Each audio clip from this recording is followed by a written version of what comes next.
we are actually not in Buffalo.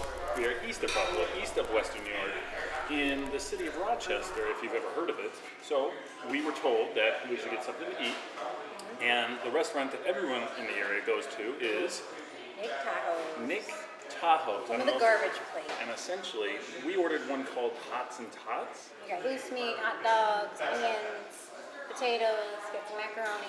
And it's all just on one plate. And they do this for a variety of things here.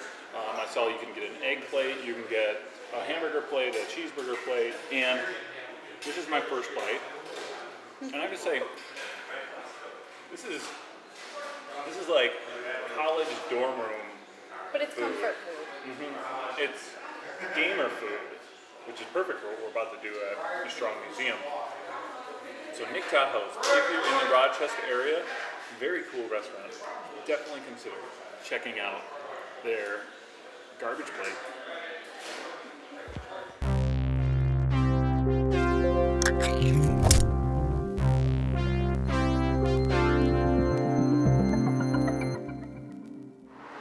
So that was a ridiculous amount of food, and I am stuffed. I couldn't eat another thing.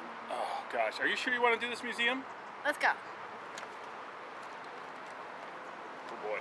Yeah, so Rochester, New York has a lot of different things to offer, either visitors or people who live here. We have a lot of different cultural institutions. So along with the Strong Museum, we also have art museums, science museums. We also have the George Eastman Museum, which is really significant, has obviously the connections Kodak to Rochester. And then along with that, we have a lot of different festivals, especially we have during the summer. So we have our Lilac Festival, we also have Cornhill Arts Festival, and then different pop-up events and concerts like our Jazz Festival we have every year. So our Pinball Playfields exhibit opened up in February 2016, and it's been really popular. We've seen a lot of different parents come in with their children and showing off the different games that they enjoy growing up, and then able to have that intergenerational dialogue about the pinball games. So pinball has really interesting history. It goes far back into the 1800s and actually started with French parlor games back until. And then from there it actually evolved, and then in the 1930s Americans started manufacturing their own coin-op games. And originally a lot of major cities like Chicago and New York City actually thought it was something like gambling, since it was more of a game of chance, so a lot of places had them illegal. And it wasn't until with games like Humpty Dumpty, where there were actually paddles on the pinball games, that it was actually realizing that it was a game of skill, not chance, and then pinball became a little bit more mainstream. So we have a collection of 60,000 electronic game objects in our museum, and we were finding that pinball games were something really popular in our E-Game Revolution exhibit, so we have a lot of them on display.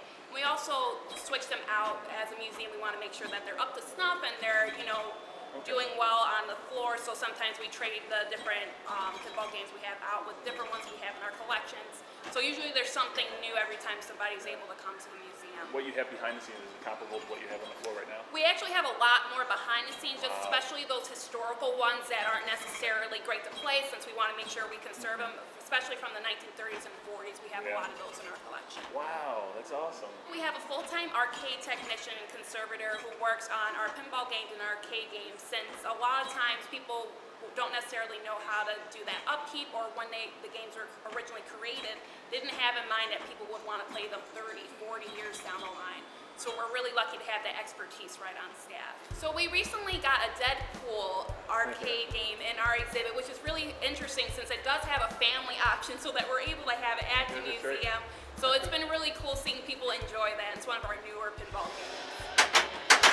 So next time you're in Western New York or the Rochester area, I'd suggest, if you love pinball, come down to the Strong Museum of Play. Pretty good store.